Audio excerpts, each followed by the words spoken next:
Welcome back to The Curious Case, my friends. I'm Davis, and I'm glad you're here tonight. Before we begin, tell me, where are you listening from? And did you have a peaceful day? He pauses softly. Settle in now. Breathe. Let the quiet of the evening take over. If you enjoy these mysteries, do subscribe. It truly helps keep our little community growing. Tonight, Miss Marple returns. Miss Marple sat quietly in the corner seat of the London to Oxford line. A simple journey. A short one, but enough to stir her mind. Lydia Hartwell had written 3 days earlier. A short letter, a serious tone. Do come, Jane, I need you. Nothing more, nothing less. Miss Marple understood that tone well. People rarely asked for help directly. Urgency always hid between the lines. The train slowed as it neared Oxford, then continued toward the smaller branch route.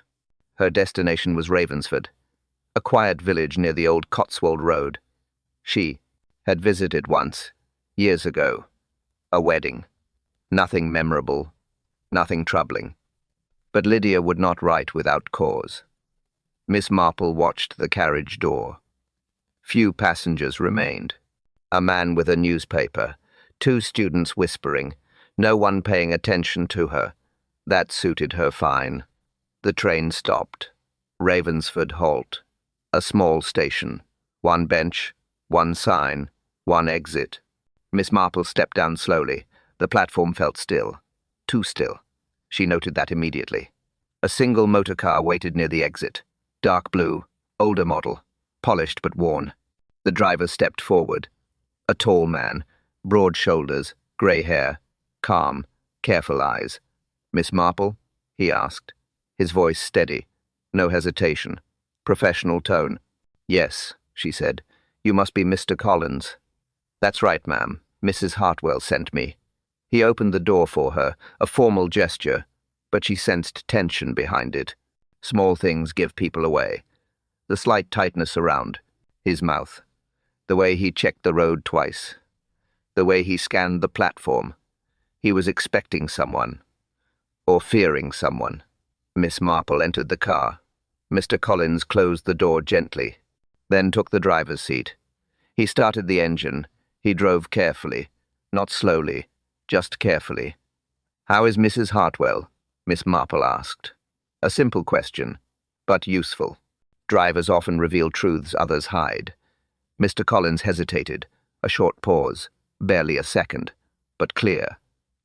She's well enough, ma'am, he said. Bit troubled lately. Not sleeping much. He didn't elaborate. He didn't need to. Miss Marple already understood the tone. They passed the Ravensford post office, the small grocer, then the narrow road leading out of the village. Mr. Collins kept glancing at the mirror, noticing movement behind them.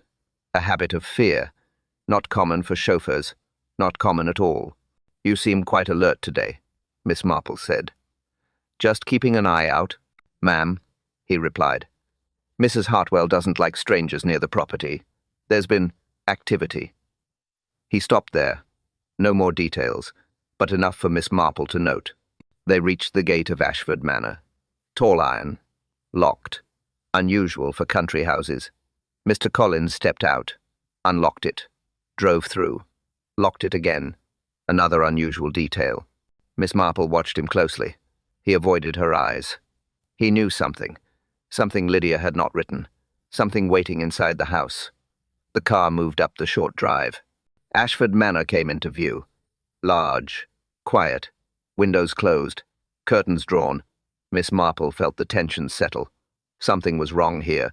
Terribly wrong. And Lydia Hartwell was waiting inside. Miss Marple stepped out of the car. Mr. Collins opened the front door for her. No one else appeared at first. A quiet hall. Quiet in the wrong way. Not the peaceful kind. The waiting kind. Footsteps approached. Slow. Measured. Lydia Hartwell entered the hall with a tight smile. Relief flashed in her eyes. Real relief. Not polite relief. Jane, thank you for coming, Lydia said. Her voice was steady. Her hands were not. Miss Marple noticed the tremor instantly. Too controlled to be new. Too familiar to be ignored. My dear Lydia, Miss Marple replied. I came as soon as your letter arrived. Lydia squeezed her arm lightly. A gesture meant to reassure herself, not Miss Marple. She stepped aside. Come in. You must be cold. Miss Marple was not cold, but she let the remark pass. People under strain say unnecessary things. Lydia led her toward the sitting room. As they reached the doorway, another figure appeared, a young woman, neat dress, tense posture, eyes that moved too fast. Jane, this is my niece, Emily. Emily offered her hand. Firm grip, but her fingers were cold, unnaturally cold. Miss Marple, she said. Welcome to Ashford Manor. Miss Marple nodded gently. Thank you, my dear. Emily stepped back. Her shoulders stiffened. Her gaze drifted toward the corridor on the left. Not once. Twice. As if checking something. Or someone. Then she forced a smile. Thin. Brief. Miss Marple filed this away. Young people hide things badly. Their eyes always betray them. Lydia motioned toward the hearth. Sit, Jane. I'll have tea sent in. Before she could ring, another woman entered. Older. Apron tied firmly. Face flushed from the kitchen heat. Mrs. Dalton, the cook. I heard voices, ma'am, Mrs. Dalton said. I thought you might want the tray now. She placed it down quickly. Too quickly. Hands slightly shaking. She was trying hard not to look at Miss Marple, which meant she already knew something. Something involving Miss Marple's presence. Thank you, Mrs. Dalton, Lydia said quietly. The cook nodded and hurried out, almost fled.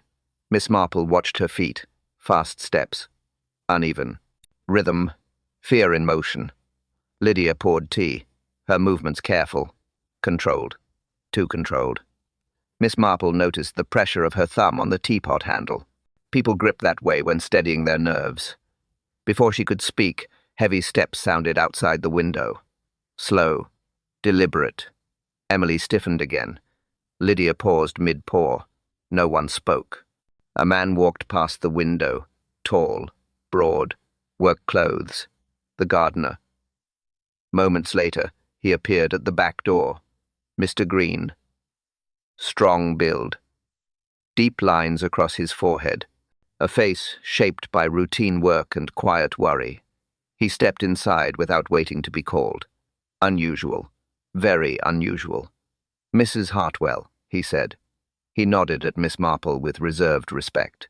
Didn't know we had company. His tone said otherwise. He already knew. Everyone in the house already knew. Lydia forced a polite smile. Mr. Green, this is Miss Marple. Mr. Greener studied her. Not rudely, not curiously, cautiously, as if measuring her purpose. Miss Marple noted the soil on his boots. Fresh, dark. He had been in the garden recently. Very recently. Good afternoon, Mr. Green, she said. He hesitated, then replied, Afternoon, ma'am. His eyes flicked toward Emily. A quick glance, a warning glance. Miss Marple caught it. Emily pretended not to. Soft tensions moved through the room like quiet signals. Everyone alert, everyone guarded, everyone waiting for something to break. Miss Marple settled her teacup. She saw what she needed to see. Lydia was frightened. Emily was hiding something.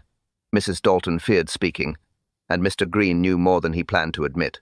Whatever had happened here, it had already begun. Lydia suggested a short walk before lunch. Miss Marple agreed. She needed to see the grounds. She needed to see what Lydia feared. They stepped out the back door. Emily followed for a moment, then stopped. Sorry, Aunt. I need to finish something. Her voice thin, forced. She turned away too quickly. Miss Marple noted the rush. Not guilt, but pressure. Someone expecting her somewhere. Lydia walked ahead. Slow steps. Uneven. She tried to speak about small things. Weather, neighbor, old repairs. But every sentence broke midway. Her mind was elsewhere. Miss Marple let her drift. People reveal more when not pushed. They reached the first path. Short stones, straight line, simple design. Lydia's steps faltered. Miss Marple saw it happen. A full stop. A breath held too long. Jane, Lydia whispered. It wasn't like this yesterday. Miss Marple looked ahead. A gate, small, old, unremarkable on its own, but today it stood open, wide open, hinges pulled, lock hanging, metal bent. Miss Marple moved closer. No hesitation. Her eyes scanned quickly. No grass talk, no flowers talk, just facts. Footprints, clear ones. 2 sets. One light, one heavy. Both recent. Both leading in. None leading out. She crouched slightly, examined the edge of the gate. Fresh scrape along the frame. Something sharp forced it open. Lydia stepped forward. Her face drained, her mouth tightened, her breath unsteady. "No one goes in there," she said. "Not for years, not since—" She stopped. Her hand shook. Miss Marple looked up. "Since what? Lydia?" Lydia swallowed hard. "The accident." Her voice dropped. "The one 30 years ago, before Emily was born." Miss Marple waited. Lydia continued slowly. "My husband's mother died here, in that old garden. Fell. Or at least, that's what the doctor wrote." She paused. "No one questioned it then, but I should have. Something never made sense." Miss Marple stood. "Tell me." Lydia pointed toward the broken lock. "That gate was sealed the day after the funeral. My husband ordered it. He said it must never be opened again." Another breath. "He hid the key, and I never touched it." Miss Marple looked at the twisted lock. "Someone touched it, forcibly, recently." "Who else knows about the accident?" Miss Marple asked. "Very few," Lydia said. "My husband, Mr. Green, the old doctor, all gone now. Only I remember the details." Miss Marple examined the ground again. Footprints led inward. No return prints. Meaning simple. Someone entered last night, and someone stayed longer than planned. "Did Emily ever ask about this garden?" Miss Marple asked. Lydia hesitated. "Yes, recently. Too recently. She wanted old stories, old locations, old history. I didn't think it mattered." Miss Marple nodded slowly. "It mattered. It mattered a lot." She pushed the gate slightly. It creaked. A sharp, strained sound. Not used in years. Yet someone forced it with confidence. Lydia stepped back. Fear spread across her face. Real fear. "Jane, whoever opened it, they're still around. I feel it." Miss Marple didn't reassure her. She rarely. Reassured without reason. She looked at the dark space beyond the gate. Footprints. Broken lock. Missing key. Old death. New trespass. The mystery didn't begin today. It had only resurfaced. And Miss Marple was ready for it. Miss Marple stepped closer to the gate. She didn't enter. Not yet. She only studied the ground. The soil told its own story. Pressed. Shifted. Not natural. Someone moved here recently. More than one person. She crouched slightly. Her eyes traced the pattern. The soil near the hinge was disturbed. Deep marks. Heavy weight applied. Someone forced the gate open. Not gently. Not carefully. Decisive force. She looked for prints. Some were clear. Some blurred. Whoever moved here tried to hide their path. Miss Marple saw the pattern immediately. Footprints over footprints. A deliberate overlap. Too neat to be random. She leaned forward. A plant near the post was bent sideways. Its stem cracked. Someone brushed against it, in a hurry, or carrying something. Another plant had been shifted, not torn, moved. Someone searched here, quietly, systematically. She tapped the ground lightly with her stick. Underneath the top soil, the deeper layer was fresh, recently disturbed, not weathered. Someone dug here. Someone removed something. She stood again, slow, controlled. Her eyes scanned left, then right. A small trowel lay in the corner. Old, rust along the edges, but the handle was clean, wiped. Someone used it recently and tried to hide it. Badly hidden, carelessly placed. Miss Marple noted each shift, each misplacement, each clue. The pattern formed quickly. Someone didn't expect anyone to check the gate this early. Someone thought Lydia avoided this part of the property. Someone counted on silence, Footsteps sounded behind her, heavy, uneven, purposeful. She didn't turn immediately. She waited. She listened. Then a voice came, rough, low. Miss Marple. She turned. Mr. Green stood a few feet away, his posture stiff, his jaw tight, hands clenched, face pale under the lines. He looked past her, at the open gate, at the bent plants, at the exposed prints. Then he looked at Miss Marple, straight, direct, uncomfortable. "This isn't right," he said. His voice shook slightly. He tried to hide it. He failed. Miss Marple gave him a simple nod. She didn't comfort him. She didn't question him yet. She wanted him to speak first. Mr. Green stepped closer. He glanced at the soil, the trowel, the marks along the hinge. "Not right at all, ma'am," he breathed out, a long, tense breath. "Someone's been here. Last night, maybe earlier." Miss Marple studied his face. He was worried, truly worried, but not surprised. His expression carried something else, recognition. He knew what this meant, or who this meant. She asked quietly, "When did you last check this gate?" He hesitated. "Too long. Too deliberate." "Yesterday," he said, but his tone lacked certainty. Miss Marple heard the gap instantly. "Yesterday morning, or yesterday evening?" she asked. Another pause, a longer one. "Evening," he said, barely audible. Miss Marple filed that away. He wasn't lying, but he wasn't telling everything. Mr. Green stepped back. He rubbed his hands together, a nervous habit, a repeated motion. "I knew something was coming," he muttered. "Just didn't think it would start again." Miss Marple caught the word. Again. She didn't react outwardly. She only said, "Explain." He swallowed. Looked at the gate, looked at the ground, looked at the house. "I can't." "Not yet," he said. "Not until you see the rest." Miss Marple nodded once. She wasn't surprised. People hide pieces when the truth frightens them. But he had revealed one thing clearly. This disturbance was not new.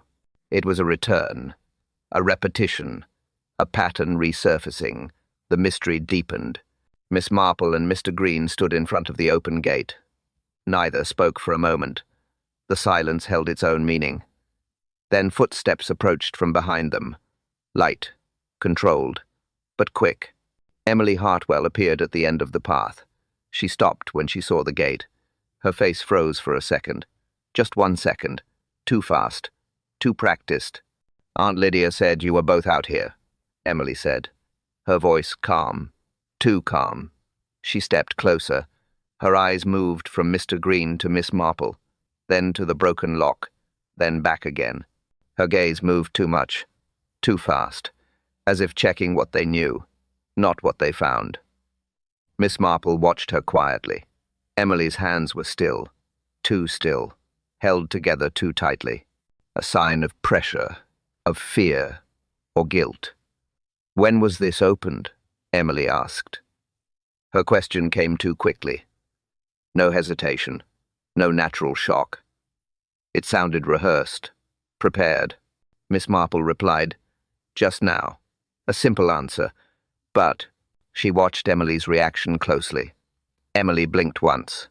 A small flinch, barely visible, but real. Mr. Green stood rigid beside them. He avoided Emily's eyes. Emily noticed it. Her jaw tightened. A tiny muscle jumped. Another tell. Emily took a slow breath. "Aunt Lydia will be upset," she said, but her tone lacked concern. It lacked the weight of someone worried for another person. It sounded like a statement she was required to make, not one she felt. Miss Marple nodded. Yes, she seemed troubled already. Emily's eyes shifted again, a flick to the left, toward the shed, then instantly away, a look too quick to mean nothing. Miss Marple filed it away. She never missed that kind of glance. Emily stepped closer to the lock. She examined it with interest that was too sharp. Not curiosity. Assessment. She leaned in. "Strange someone would do this," she murmured. But her tone held no confusion, no surprise, no rising fear. It was flat, measured. Miss Marple studied her posture. Emily's shoulders were tense. Her breath was shallow. She kept her weight on one foot, ready to move. A person prepared for something. Or someone. "Has this ever happened before?" Emily asked. Again too fast. Again too focused. She wanted information. She wanted specifics. Not understanding. Not context. Mr. Green stiffened. "No," he said shortly. But it was a lie. Emily heard the lie. Miss Marple saw the recognition in her eyes. The quick flicker of awareness. Not surprise. Recognition. Miss Marple spoke gently. "Were you aware this gate had been locked for 30 years? Emily hesitated. Half a breath too long. Then nodded. "Yes. Aunt Lydia mentioned it once." Her voice wavered slightly. Not from fear. From calculation. Weighing her words. Weighing what Miss Marple already knew. Miss Marple didn't confront her. Not yet. She simply watched. Observed. Collected. Emily folded her arms. A defensive posture. Her eyes flicked again to the shed. Second time. Same direction. Same tension. Miss Marple asked, "Anything troubling you, Emily?" Emily forced a smile. "No. Just concerned, that's all." The lie was thin, transparent, unnecessary, but revealing. Miss Marple nodded politely. But internally the line was clear. Emily Hartwell knew more than she admitted, much more. And her reaction wasn't fear of the broken gate, it was fear of what the gate exposed. Dinner was quiet. Too quiet. Lydia barely touched her food. Emily avoided Miss Marple's eyes. Mr. Green kept glancing toward the windows. Mrs. Dalton moved quickly, as if she wanted the meal finished. Miss Marple noticed every detail. After dinner, Lydia excused herself. She said she needed rest. Her voice shook again. Emily took the dishes. Mrs. Dalton followed her. "Mr." Green stepped out through the back door without a word. Miss Marple remained in the sitting room. She sat with her, hands folded. Her eyes stayed on the hallway. She listened. She waited. Minutes passed. Then footsteps. Fast. Uneven. Emily returned. "Miss Marple," she said quietly, "did you hear anything outside?" "I thought I saw something through the kitchen window." Miss Marple rose. "What did you see?" Emily hesitated. A small pause. Then she said, "A light. I'm not sure." Her tone was flat, not frightened, not confused, but calculated, measured. Miss Marple followed her to the kitchen. Emily pointed toward the dark side of the property. "It was there," Emily said. "Near the old garden." Miss Marple stepped closer to the window. She saw nothing at first, only shadows, stillness, silence. Then it appeared, a small glow, golden, not flickering, steady, controlled, a beam, not a flame. Miss Marple narrowed her eyes. Someone was holding it, not far, not close, just out of clear sight. Emily stood still behind her, too still. Miss Marple sensed the tension rising in the girl's posture. But not the right kind of tension, not fear, anticipation. The light moved, slow, purposeful, not wandering, not random. Someone walked with intention, someone checking something, someone returning to a place familiar to them. Miss Marple watched carefully. She noted the pattern of movement. Straight path, short pauses. Then another straight line, a grid-like pattern, a search pattern, someone looking for something specific. Emily whispered, "Should we call Mr. Collins?" Miss Marple didn't answer. She opened the back door quietly, stepped onto the threshold. Cold air hit at once, but she didn't react. She only watched the glow. The light paused, turned slightly, a brief tilt, then continued moving. Miss Marple took another step forward. She wanted the angle. She needed a clearer view. Emily stayed inside. She didn't follow. Instead, she moved backward. Miss Marple caught the motion from the corner of her eye. The light shifted again, then stopped, held still, as if the person sensed something. Someone. Miss Marple kept watching. Her heartbeat steady, her breath even. Observation first, action later. Then the light faded, dimmed, died, not blown out, not dropped. It was switched off, intentionally. The silence after was sharp, heavy, a silence with weight. Emily stepped back into the doorway. "Is it gone?" she asked. "Yes," Miss Marple said softly. "But that wasn't chance. Someone knew exactly where they were going." Emily swallowed. Her hands tightened around the doorframe. A nervous gesture, but not new, practiced. Miss Marple closed the door gently. The light was gone. But its meaning stayed. Someone had returned to the locked garden. Someone familiar with the grounds. Someone unafraid of being seen. Miss Marple looked at Emily's pale face, then at the dark path outside. The night had delivered its warning, and the next step would not be gentle. The light had vanished. Emily returned to the kitchen. Miss Marple stayed still for a moment. The silence around the house felt heavier now, purposeful, loaded. Lydia appeared from the hallway, her face drawn, her voice tight. "What happened?" Emily said there was a light. Miss Marple answered calmly. "Yes, someone walked along the old garden path." She paused. Not a wanderer, someone familiar. Lydia's breath shook. "I'll call the constable." Miss Marple nodded. It was time. Within 20 minutes, a car rolled up the drive. Headlights off. Quiet arrival.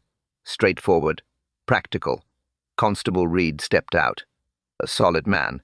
Broad frame. Simple uniform. Direct eyes. A village officer who handled broken fences, stray dogs, and disputes over hedges. Not vanished lights. Not forced gates. He greeted Lydia politely. "Evening, Mrs. Hartwell." Then he nodded at Miss Marple. He recognized her presence as unusual. He didn't say it aloud. Miss Marple gave a small nod in return. She studied him, steady, honest, but underprepared for deeper danger. "What's the trouble?" Constable Reed asked. Lydia gestured toward the back door. There was a light near the old garden, and the gate was forced. Reed frowned. "A light? At this hour?" He tried to dismiss it with a brief shrug. "Could be boys from the next village. Happens." Miss Marple stepped forward, her voice quiet. "Clear. No boy walks in straight lines with a steady beam. Not at night, not in cold, and not toward a sealed garden." Reed paused. That caught him. He scratched his chin. "Right. Well, I'll take a look." They guided him outside. Reed walked with the confidence of someone who expected nothing serious. He carried a torch, old model, weak glow. Miss Marple noticed he held it loosely. Casual grip. Not alert, not concerned. He reached the gate and whistled softly. Well now, someone did force. This. He examined the lock. Clean break, not rust. Fresh damage. He crouched to inspect the soil. Miss Marple watched his face. He saw the prints. He saw the bent plants. He saw the disturbed dirt. But he didn't understand the pattern. Not fully. Not the way she did. "Probably pranksters," he said again. "Silly sort. Maybe they've heard old stories." Miss Marple remained silent. Her silence made Reed uncomfortable. He glanced at her. "You don't agree, do you?" "No," Miss Marple said softly. "Pranksters leave noise. Mess. Signs of running. These prints show control. Purpose. Precision. Someone worked here. Not played." Reed shifted. He didn't like the implication. Still, nothing stolen from the shed. Tools all here. Miss Marple pointed at the trowel. "Are they?" Reed picked it up, inspected the handle, then the soil around the hinge. His expression changed. Small, but real. "Someone dug," he muttered. "Recent, too." Emily appeared in the doorway, watching, listening, her face tight, her eyes shifting. Reed noticed her. "Miss Hartwell, did you see anything yourself?" Emily shook her head quickly. Too quickly. "No, nothing." Reed didn't question her further. Miss Marple did not interrupt. No need. Emily had revealed enough with her speed.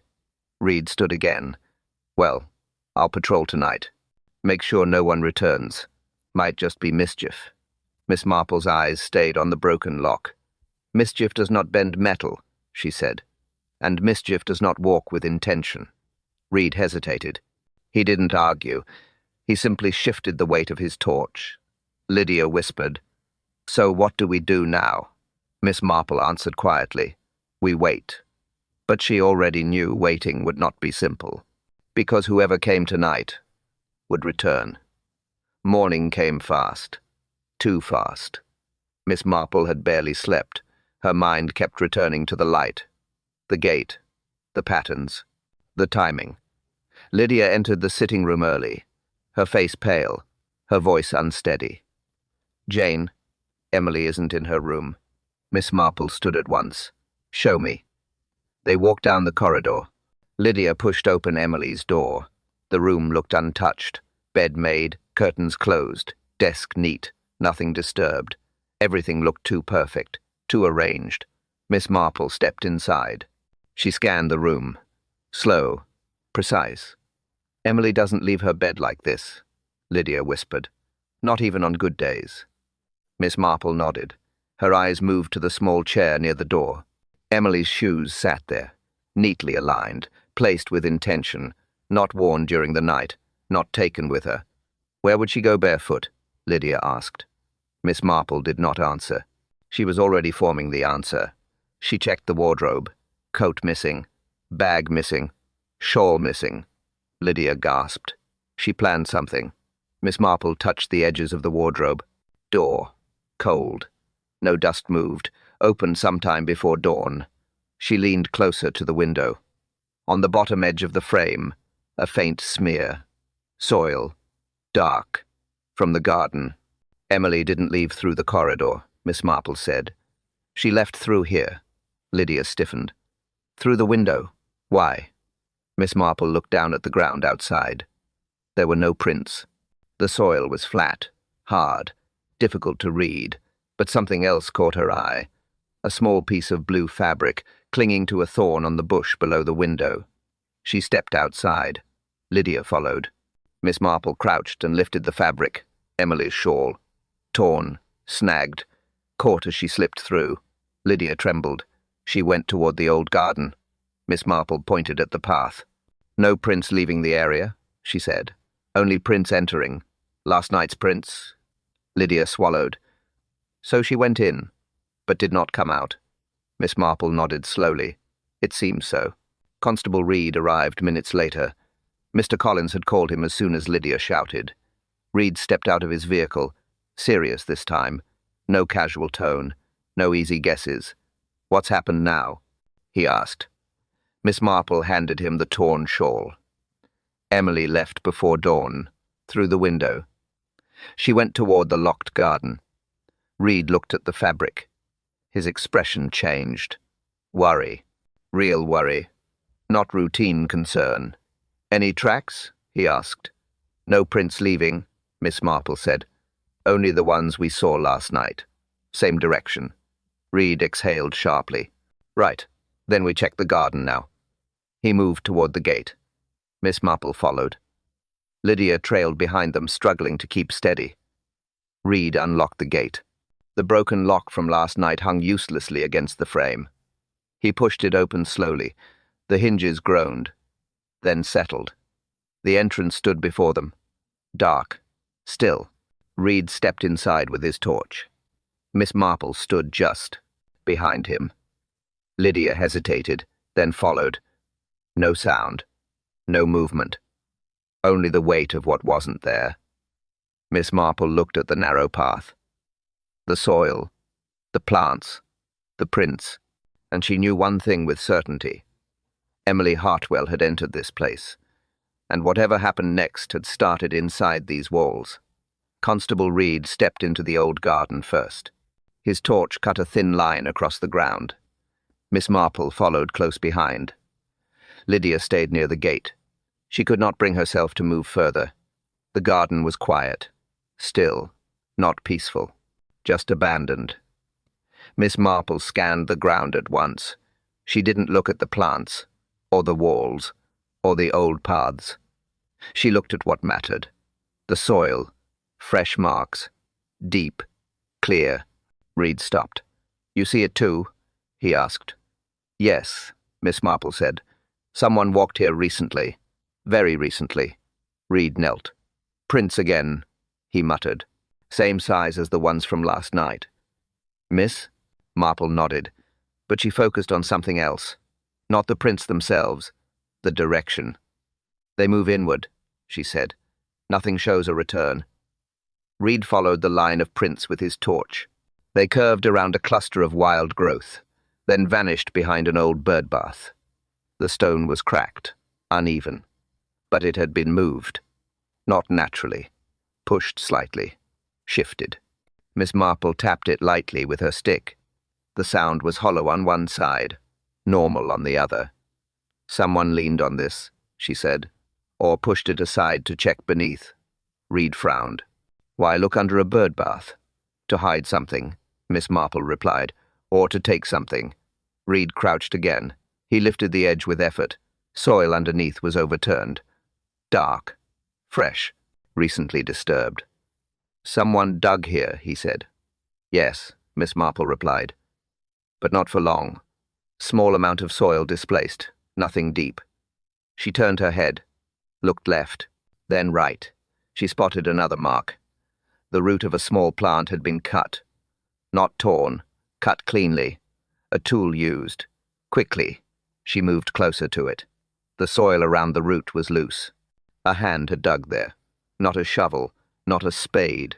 A trowel, the same trowel from the gate area.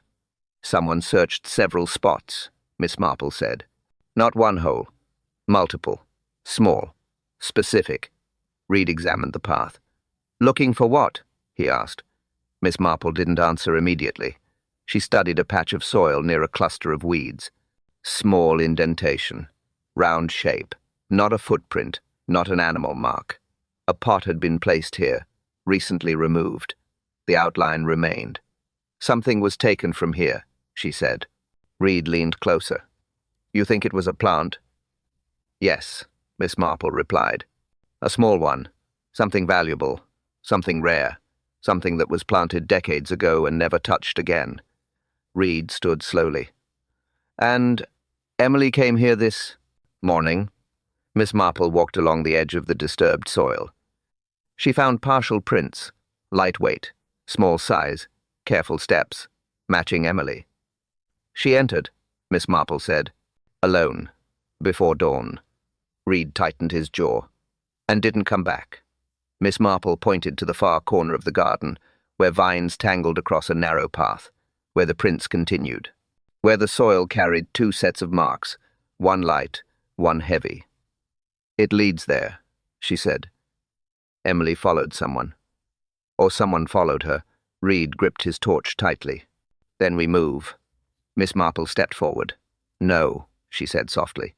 We think first, because something had been taken, something had been dug, something had been moved, and Emily Hartwell had walked straight into it. Constable Reed stepped back from the disturbed soil. He scanned the ground again. Then he looked at Miss Marple. This is planned, he said. Not random. Miss. Marple nodded once. Her eyes narrowed slightly. She was thinking through each clue, each print, each missing piece. Footsteps approached behind them. Heavy, uneven, slow. Mr. Green stood at the entrance of the garden, shoulders tense, face tight, eyes avoiding the soil. Reed turned. You shouldn't be in here, he said. Mr. Green ignored him. He looked at Miss Marple instead, his voice low. Ma'am, I need a word. Miss Marple stepped aside with him. Reed followed. Lydia stayed near the gate, gripping the frame. Mr. Green took a deep breath. He looked down at his boots, then up at the broken gate, then finally at the disturbed earth. I should have said this earlier, he muttered. But I didn't want trouble in the house. Miss Marple waited. She pressed nothing. That helped him speak. It started 3 days ago, he said. I was near the shed, close to the wall. He swallowed. I heard voices.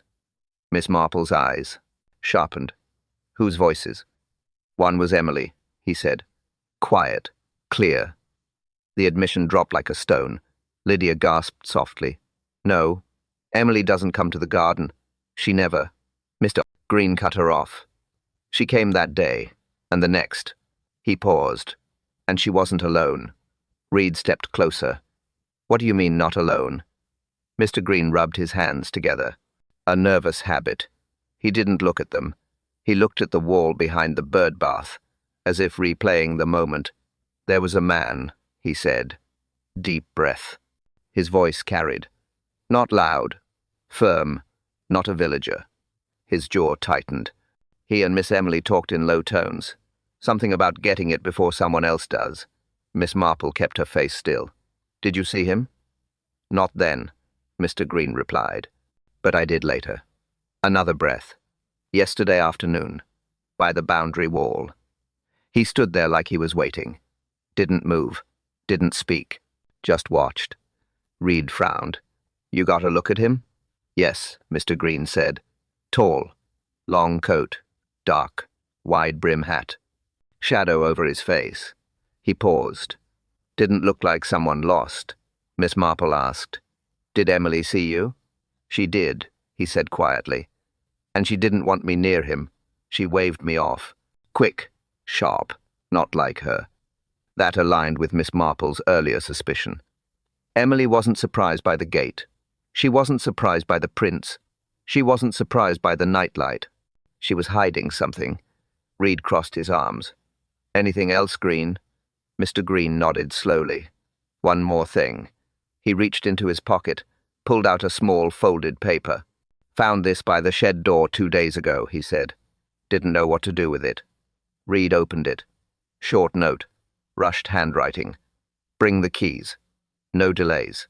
E. Lydia stepped forward. That's Emily's initial. Miss Marple, corrected gently. Or someone pretending to be her. Mr. Green hesitated. There's more, he whispered. His voice almost broke. I think Emily was scared of him, but I think she still followed him. Miss Marple felt the shift. A clear, sharp turn in the case. Not random trespass, not mischief. A plan, a pressure, a secret connection. The man with the wide brim hat had returned. Emily had met him, and now Emily was missing. The case had just changed direction. Miss Marple returned to the house at once. Constable Reed followed her. Lydia walked behind them, shaken, unsteady, and nearly silent. Miss Marple knew the next step. Emily's room. She pushed the door open. Nothing had changed since the morning. Still neat. Still quiet. Still wrong. Miss Marple stepped inside without hesitation. She ignored the bed. She ignored the curtains. She ignored the tidy desk. She looked at the small details. The ones Emily didn't expect anyone to check. On the edge of the desk lay a pile of sketches. Miss Marple lifted the first page. Plant drawings. Precise lines. Roots marked. Measurements noted. Reed leaned in. Botany work? Yes, Miss Marple said. But not casual interest. These are studies. Detailed. Intentional. Exact. She scanned the next page. Another sketch. This one of a rare plant. Long stem. Distinct petals. Labeled carefully. Queen's breath, Miss Marple said softly. A rare specimen. Almost impossible to cultivate. Reed frowned. Never heard of it. You wouldn't, she said. It's an old collector's plant. Expensive. Forbidden in some regions. People steal it. People hide it. She placed the sketches aside. She checked the drawer beneath the desk. It slid open smoothly. Inside were books. Not novels. Not school texts. Specialized horticulture volumes. Titles focused on rare species. Extinct hybrids. Botanical theft cases. Underground trading groups. Miss Marple removed one book. The spine was cracked. Used often. She flipped through the pages. Several sections were marked, not with bookmarks, with tiny slips of paper containing notes. Reed read one slip. Root system fragile. Must remove intact. He looked at Miss Marple. Remove? She was planning something? Or learning for someone else? Miss Marple said. She checked the top shelf. A lecture program lay folded, printed with the logo of a botanical society in London, dated 2 months earlier. Emily attended this, Miss Marple said. Likely where she met the unknown man. Reed rubbed his chin. Someone from these groups? Possibly, she replied, but not a lecturer, a collector, an opportunist, someone who wanted what was hidden here. Miss Marple opened another drawer. A pamphlet rested inside, multicolored, glossy. Images of rare plants with price listings. Reed whistled softly. These prices, they're outrageous. That is why people steal them, Miss Marple said. They don't disappear. They vanish into private collections. She set the pamphlet down. Her eyes drifted toward the wardrobe. She walked to it, opened it slowly. A faint scent drifted out. Not perfume, not soap. Herbs, dried, mixed, distinct. Miss Marple inhaled lightly. Lavender, sage, Helian plant residue. Reed blinked. Meaning? Emily handled rare herbs recently, Miss Marple said. She prepared something. She practiced. She hid items in here. Miss Marple inspected the bottom shelf. A thin layer of soil dust coated the edge. Not from the house, not from the corridor. Garden soil. The same dark soil from the restricted area. Emily entered the garden more than once, Miss Marple said. Not just last night. She has been studying it, preparing for it. Reed crossed his arms. So she was working with the man? Not necessarily, Miss Marple replied. She may have been afraid. She may have been pressured. Miss Marple stepped back. She scanned the room once more. Sketches, books, notes, programs, herbs, soil. A clear pattern formed. Emily wasn't curious. She was involved, connected, deeply. And the missing plant wasn't the only secret in the garden. Constable Reed and Miss Marple moved through the corridor again. Lydia followed with slow steps. Her hands shook. Her voice barely rose. There's one place you haven't seen, she said. The attic. Margaret's old things. My husband sealed them years ago. Miss Marple stopped. Margaret. Your husband's mother? Lydia nodded. She died in the old garden. After that, we locked everything connected to her. He said it was best. Miss Marple's eyes sharpened. Was she interested in plants? Lydia hesitated, then exhaled. Obsessed. She collected them, studied them, hid some of them. My husband hated it. That explains the locked garden, Miss Marple said. Reed motioned upward. Let's see it. Lydia led them to the attic ladder. Miss Marple climbed first. Reed followed. Lydia waited below. The attic was dark, still. Dust resting on untouched surfaces, nothing disturbed for years. But Miss Marple didn't look at the furniture. She looked at the far corner. A wooden box sat under a beam. Small, balanced, undisturbed. She walked straight to it. Reed held the torch higher. Miss Marple brushed the lid. Thin layer of dust. No finger marks. No recent disturbance. Good. She slid the lid open. Inside were journals. Old, leather-bound, neatly stacked. Margaret kept records, she said. Reed crouched beside her. You think she wrote about the garden? I'm certain. Miss Marple opened the first journal. The handwriting was tight, precise, organized. Margaret had a scientific mind. The early pages were harmless. Ordinary notes. Plant description. Growth patterns. Seed. Experiments. Then the tone changed. Miss Marple turned another page. Margaret wrote about rare plants, imported illegally, smuggled through collectors, traded in secret. Reed frowned. This is serious. Miss Marple nodded. These plants weren't meant to be here. Some dangerous, some unstable. She flipped another page. The entries grew sharper. Margaret wrote about a specific specimen, a rare hybrid, marked with a star. Queen's breath. Reed breathed out. Same plant Emily studied. Yes, Miss Marple said. And Margaret kept one alive here, hidden in the old garden. Miss Marple found another entry. Margaret mentioned letters, warnings, threats. Someone wanted the plant. Someone with influence. Someone impatient. Reed scanned the next paragraph. She wrote about a man visiting the property, he said, demanding access, leaving notes, pressuring her. Miss Marple's voice stayed controlled. This mirrors Emily's situation. History repeating. They opened another journal. The final entries were different. Short, rushed, fearful.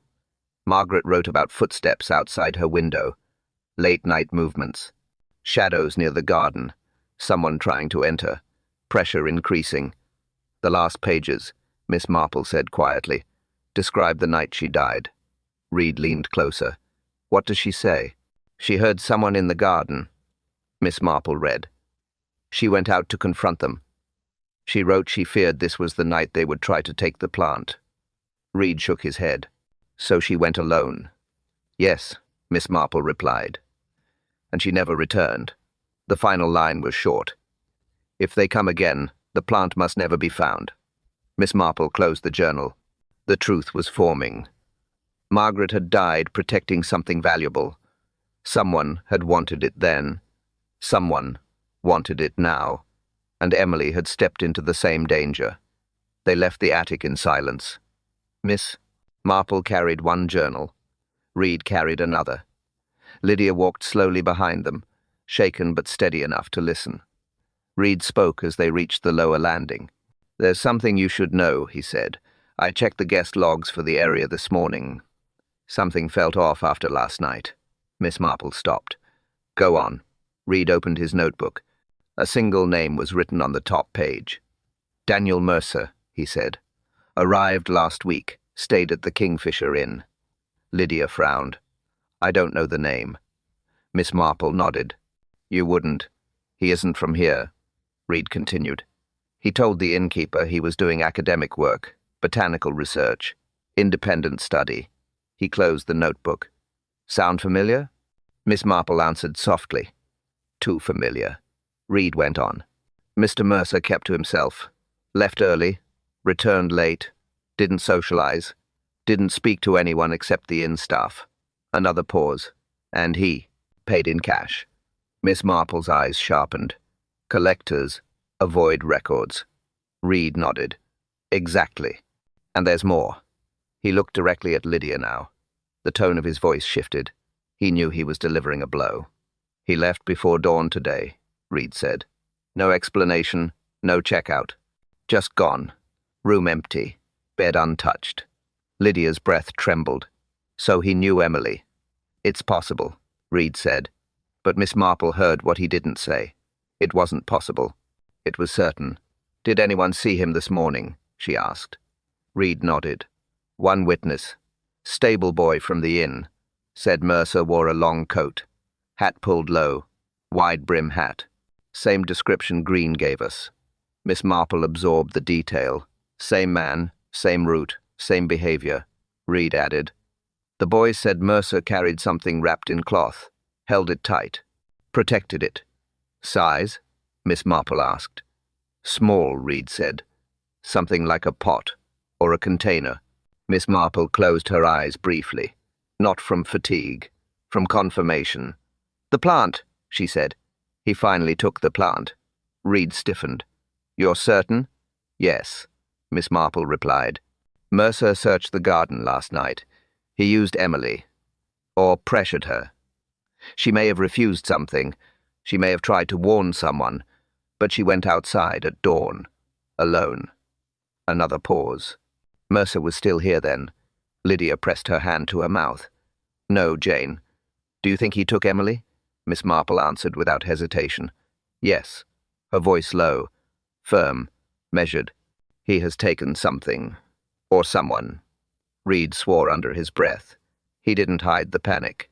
He looked at Miss Marple. What do we do now? Miss Marple gave her answer with the calm clarity she always carried in danger. We follow his steps, she said. He didn't vanish. He moved with purpose. There will be tracks. There will be signs. He needed a route. To leave with the plant. And he needed Emily for something. Reed straightened. Then we searched the grounds again. Miss Marple nodded. Yes, carefully. He may have left more than footprints. She turned toward the narrow path leading out of the old garden. "Daniel Mercer has taken the rare plant," she said quietly, "and Emily Hartwell is now part of his plan." Miss Marple returned to the garden alone. Reed and Lydia stayed back for a moment. She needed a clear view. No noise, no movement, no interruption. She walked slowly through the gate. Her steps were careful, measured. She kept her eyes low. The soil held answers people often missed. She moved along the first path, same prints as before. Deep, heavy, Daniel Mercer's size, same direction. Nothing new yet. Then she saw it. A small shimmer near the birdbath. Gold, faint but visible, not natural. She crouched. She brushed the soil lightly. A leaf glowed with a pale yellow tint. Not dye, not stain. Natural pigment. The rare golden plant, Margaret Hartwell's secret. The same species Emily had been studying. Miss Marple touched the leaf gently. It was fresh, not wilted. Cut recently. A piece left behind during removal. She continued scanning. Next to the leaf lay a small mound of fresh soil. Turned, moved, prepared for potting. Someone dug here. Removed something carefully. Not rushed, not panicked. Skilled hands. A plant had been here. A full root system. Not seeds, not cuttings. A complete specimen. Now gone. Miss Marple followed the faint trail of displaced soil. It created a thin line toward the far corner of the garden. She walked it. Slow. Determined. Halfway there, she saw a broken branch. Thick. Snapped forcefully. The break was fresh, clean. Someone grabbed it during an argument, or pulled it while struggling. She inspected the ground below the branch. Prints overlapped. 2 sets. One heavy, one light, facing each other. Not walking side by side. Facing directly. "Argument," Miss Marple whispered. Emily was here. Mercer confronted her. The print patterns confirmed it. Emily stepped back twice. Light impressions. Then she leaned forward. One deep toe mark. Defensive stance. A moment of hesitation, followed by force. Mercer had moved closer. His prints pressed deeper. Aggressive. Direct. No hesitation. Miss Marple stood again. She followed the prints toward the far edge of the garden. Then she saw it.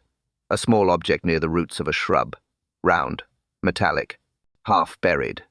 She reached down and lifted it. A token. Silver and gold. Circular. Inscribed with a crest. A Botanical Society emblem. London chapter. Collectors Division. Exclusive membership. Reed had mentioned Mercer's alias at the inn. Botanical researcher. Independent collector. All lies. This token confirmed it. He was part of a private network. One that hunted rare plants for profit. One known for theft and threats. Miss Marple turned the token over. A number engraved on the back. Identification code. Proof of involvement. Proof of intent. Mercer didn't stumble onto the garden. He came for this plant. He came prepared. He had the tools. He had the knowledge. He pressured Emily. He argued with her. He took the specimen. And now Emily was missing. Miss Marple stood still for a moment. She looked at the soil. The prints. The snapped branch. The disturbed roots. The missing plant. Everything pointed in one direction. Daniel Mercer left with the plant, and Emily Hartwell was taken with him. Constable Reed reached the corner of the garden just as Miss Marple stood. Her expression was calm, but her eyes carried the full weight of what she had now confirmed. Reed saw the token in her hand. "What is that?" he asked. "Evidence," Miss Marple said. "More than enough." Lydia reached them moments later. She looked frightened, her voice thin. "Jane, what does it mean? What happened to Emily?" Miss Marple held the token up. "This belonged to Daniel Mercer. He dropped it during the struggle." Reed frowned. "So he fought with Emily?" "Yes," Miss Marple said. "He argued with her. The prints show it." She stepped back twice. He moved forward. Something snapped here. She pointed to the broken branch. Emily tried to stand her ground. Lydia shook her head desperately. Emily wouldn't fight anyone. "Not willingly," Miss Marple replied. "But fear changes behavior. and Mercer pressured her. Reed stepped closer. How do you know Mercer pressured her? Miss Marple spoke clearly. Step by step, clue by clue. Emily met him in London, she said, at the botanical lecture 2 months ago. Her room shows this. The program, the notes, the sketches. She became interested in rare specimens. Too interested. Mercer encouraged it. Reed nodded slowly. And he used that to get information. Yes, Miss Marple said. He knew Margaret Hartwell once kept a rare plant. He learned it was hidden here. He used Emily's curiosity. He asked questions. He guided her. He gained her trust. Lydia whispered, but why involve her at all? Because Emily had access, Miss Marple said. She lived here. She could watch the routines. She could learn which keys opened which doors. She could study the old garden without suspicion. Reed's voice grew tense. And then? Then Emily realized the danger, Miss Marple said. She learned Margaret had died protecting that plant. She understood Mercer was not a researcher. He was a collector, a thief, and he would not stop. Miss Marple walked slowly toward the disturbed soil. She pointed. Mercer dug here last night. He found the specimen. He prepared the soil for removal. He came back before dawn to collect it. Reed followed her gaze. And Emily caught him? Or she confronted him, Miss Marple said. She may have tried to warn him away, or tried to stop him, or tried to reason with him. Reed pressed. What happened next? Miss Marple answered without hesitation. He fled with the plant. Lydia's hands trembled. And Emily. Miss Marple listed the possibilities with the same calm logic she always held. She was either abducted, or she is hiding after the confrontation, or she is trapped somewhere near the garden, or she was chased deeper inside this area. Reed tightened his jaw. We need to search every corner. We will, Miss Marple said. But understand this first. She held up the gold-tipped leaf. This plant was Mercer's prize. Emily was the obstacle. He needed silence, or cooperation, or both, Lydia whispered. So Emily tried to protect the plant. Miss Marple shook her head gently. No, Lydia. She tried to protect the truth. The case was no longer scattered, no longer uncertain. It had taken shape. Every clue aligned, every action explained. Daniel Mercer had the plant, and Emily Hartwell was now missing because of it. Constable Reed moved first. He radioed the nearby stations. He gave Mercer's name, his description, his direction of travel. Miss Marple listened. She waited. She already knew Mercer hadn't gone far. Reed turned to her.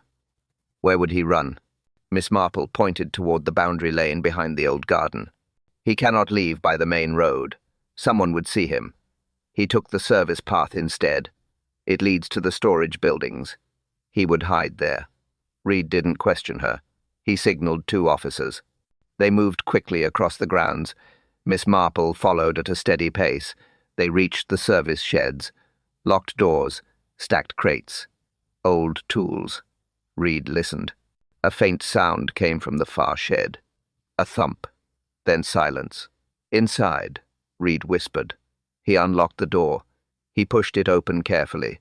Emily sat on the floor, hands tied, gag loose, eyes alert, fear controlled, not panicked. Reed rushed to her. Lydia cried out behind him. Miss Marple stayed still. She scanned the room. Where is Mercer? Reed asked. Emily pointed toward the back. A stack of crates moved, someone breathing behind them. Reed drew back. Mercer, come out. No answer. Then the crates shifted. Daniel Mercer stepped out. Coat dusty, hat gone, face tense. He held a small pot wrapped in cloth. The plant. Reed stepped forward. Put it down. Mercer shook his head.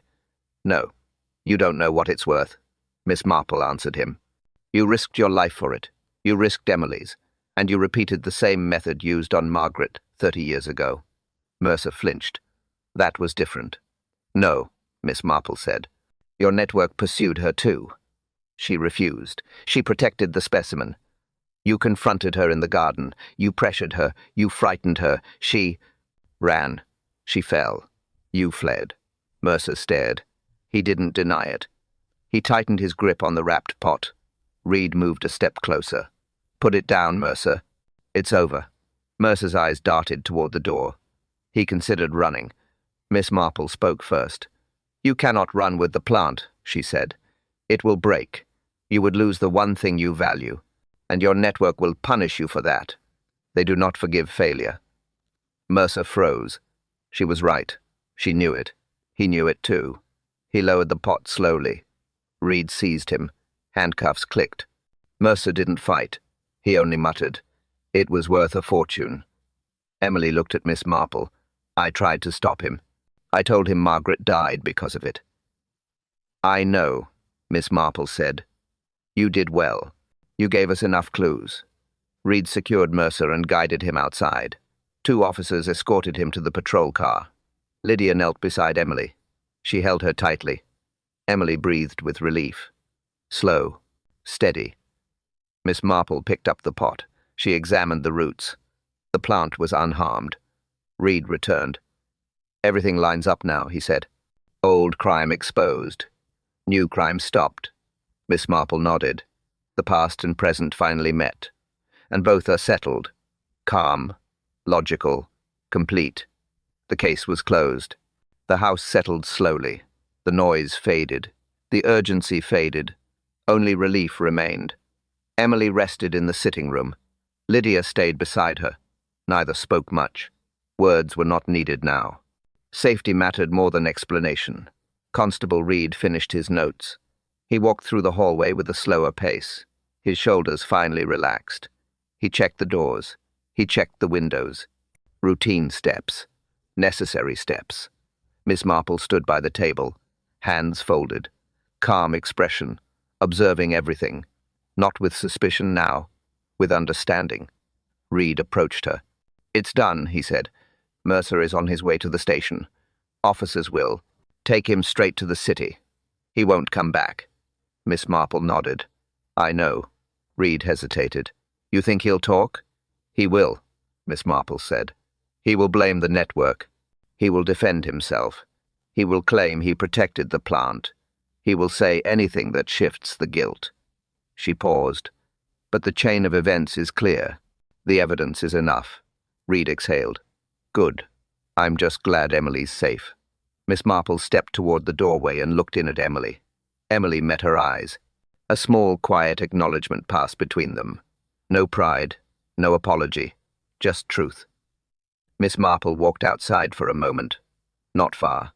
Just beyond the back door. The air felt still, but not heavy now. The garden gate stood open. The old garden was quiet again, not threatening, not hiding anything, just still, waiting to be restored.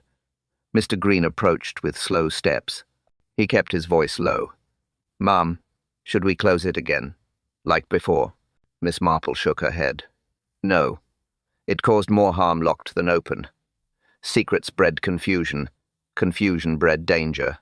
Green nodded. I'll start cleaning it tomorrow, step by step. Nothing rushed. That will be enough, Miss Marple said. She turned back toward the house. She saw Lydia watching her from the window. Lydia gave a small, grateful nod. Miss Marple returned it gently. Inside, Emily sat upright now. She was thinking. Not frightened, not ashamed, simply processing. Miss Marple joined her. Do you feel steady? She asked. Emily nodded. Yes, I do. I should have told you earlier. I thought I could manage it. Miss Marple answered softly. Most people believe that when fear begins quietly, it grows before they notice it. You did what you could. Emily exhaled. I won't hide things again.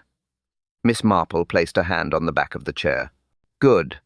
Secrets seldom protect the right person. Reed stepped into the room again. He carried the botanical token in a sealed bag. Evidence stored, he said. Sheds secured. Grounds checked. All clear. Lydia closed her eyes in relief. Thank heavens. Miss Marple looked at the journal she had placed on the table earlier. Margaret Hartwell's final entries remained marked. The past had shaped the present. The truth had waited. She whispered gently, Some mysteries don't vanish. They only wait. Thank you for joining me tonight, my friends. Another mystery solved, and another quiet night shared. He speaks gently. Tell me, which clue stood out to you first? And where are you listening tonight? A short pause. A warm breath. Your comments help this little corner of stories grow. So share a thought. Say hello. I'm always reading. He closes with a soft tease. Tomorrow, another quiet village, another quiet secret. Then the familiar promise. Tomorrow, another kettle will boil,